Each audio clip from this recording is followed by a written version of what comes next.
अगर ऐतराज है इस जमाने को दो दीवानों के जीने से, अगर ऐतराज है इस जमाने को दो दीवानों के जीने से, तो ऐ खुदा हटा दे इस दिल का सिस्टम सीने से।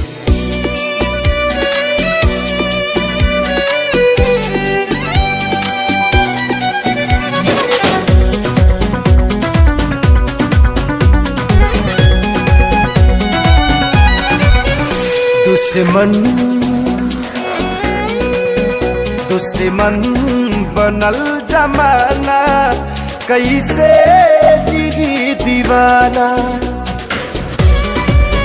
दुश्मन बनल जमाना, कैसे जिगी दीवाना। अपना भइल बेगाना हो, अपना भइल बेगाना, कैसे जिही दीवाना। दुश्मन बनल जमाना, कैसे जिगी दीवाना। दुश्मन बनल जमाना, कैसे जिगी दीवाना।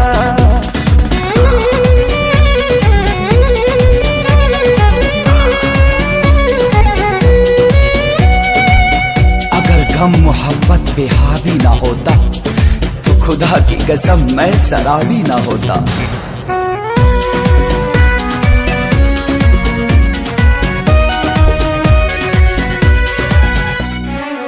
केहू न बेवफा झूठों सब बदनाम करे।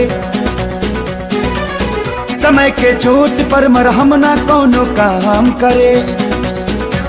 न हम कईनी बेवफाई, न ऊ कईली बेवफाई।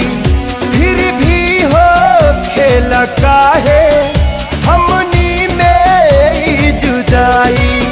सभी लुटी गईल खजाना, सभी लुटी गईल खजाना। कैसे जी दीवाना। दुश्मन बनल जमाना, कैसे जिगी दीवाना। दुश्मन बनल जमाना, कैसे जिगी दीवाना।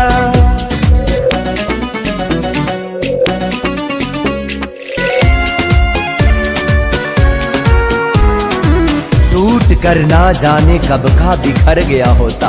अगर मैं नहीं पीता तो शायद मर गया होता।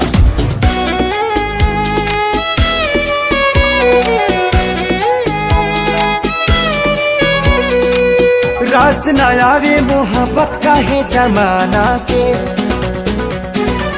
काहे ला होला बुरा हाल हर दीवाना के। घुट घुट के जहर ऐसन पीता पी कैसे। फाटल करे जयापन सिहिता सिह कैसे। गम ही बनल